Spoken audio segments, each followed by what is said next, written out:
Oh well, what the heck. I'm going to take it out anyway. So we got that. We've got PLA to feed to it. And we've got it wrapped in plastic.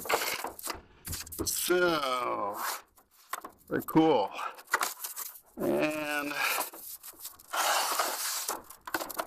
we've got power supply. Alrighty, it's made of metal and it's heavy. So we got various. Okay, we got our USB. We got for power, and it is in plastic.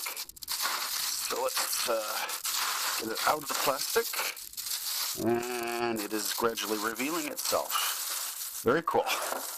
Very cool. Look at that. All right. So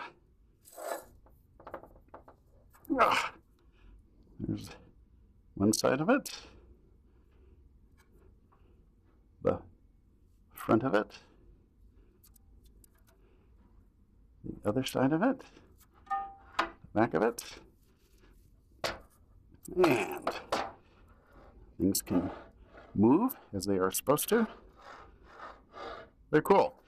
Well, I can't play with it now, but it looks very cool, and I look forward to playing with it later.